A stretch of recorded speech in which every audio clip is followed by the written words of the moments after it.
It's no secret that stress can have a negative impact on our health, but not all stress is created equal. Some stress is actually good for us. However, toxic stress can be incredibly harmful both in the short and long term. It can lead to various physical and mental illnesses and ultimately premature death. So what type of stress do you have? Good or toxic? Let's find out. Hi, I'm Andre from rewireandthrive.com. All of us have stress. It's the body's response to any event we perceive as challenging or threatening. It's a natural and automatic response that happens in the body.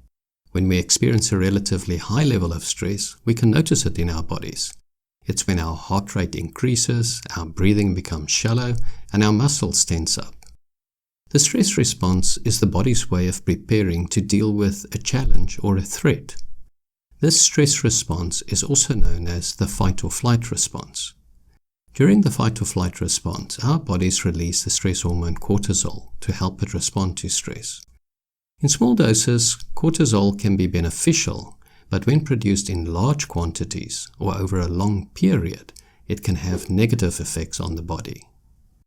Chronic stress can lead to various physical and mental health problems, but I'll go into more detail on this later in the video. So what types of stress are there? There are generally three types: positive stress, tolerable stress, and toxic stress.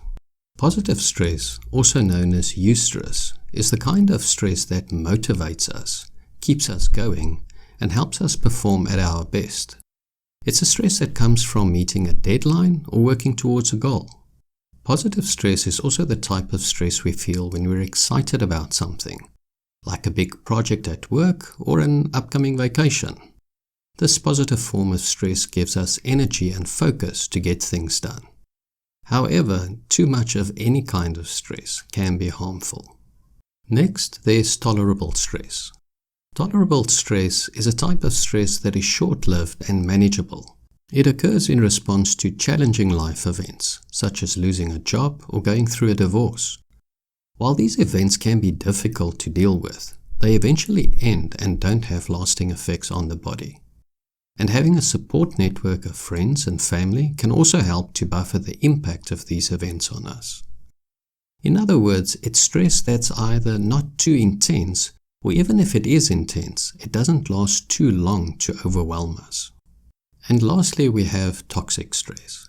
Toxic stress, on the other hand, is the kind of stress that wears us down and takes a toll on our health. Toxic stress occurs when we experience long-term exposure to stressful situations with little or no relief or support. This type of stress can have lasting consequences on our health and well-being. Toxic stress overwhelms us because it's too intense or it lasts too long. So what could cause toxic stress? There are many possible causes, both for adults and children, and some are less obvious than others, as you'll see. Here's a list of some of the common causes of toxic stress: physical or emotional abuse, chronic neglect, exposure to violence, financial problems, unstable environments, the death of a loved one, divorce, having a parent in prison, drug or alcohol abuse in the family, or having a parent or caregiver with a mental illness. Work-related stress may be another source of toxic stress for adults.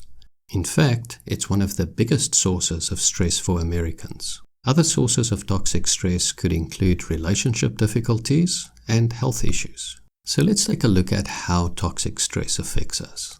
When we experience toxic stress, the body's natural fight or flight response is activated too frequently or too intensely, which leads to higher levels of the stress hormone cortisol. And if the stressful situation lasts for a long time, cortisol can have harmful effects on our bodies. Some common problems related to toxic stress include weight gain, high blood pressure, diabetes, heart disease, anxiety, panic attacks, and depression. Toxic stress can also have a negative impact on the brain, including changes in the brain's structure and function, which can have serious negative consequences on mental health. For example, certain areas of the brain could shrink, brain neurons can be killed, and the balance between grey matter and white matter in the brain can change. Chronic exposure to toxic stress can also impact cognitive development and academic achievement in children.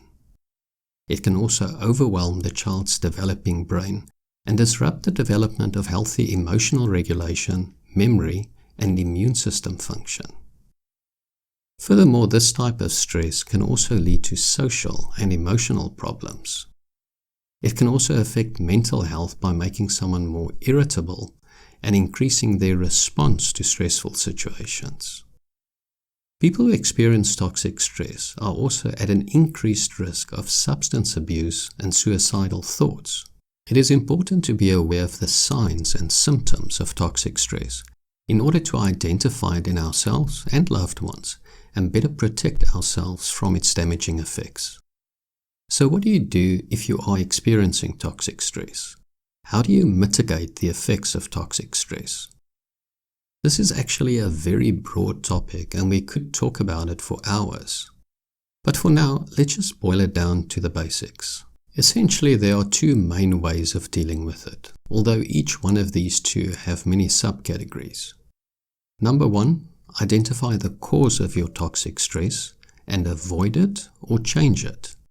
Number two, implement self-care strategies to help you cope better with your situation. As you can see, toxic stress should be taken seriously and every effort should be made to manage it as much as possible in our lives, because it can have a lasting negative impact on our physical and mental health. There are treatments available that can help you manage your stress and improve your overall health. So if you are struggling to cope with toxic stress on your own, please seek professional help. Thank you for watching. See you next time.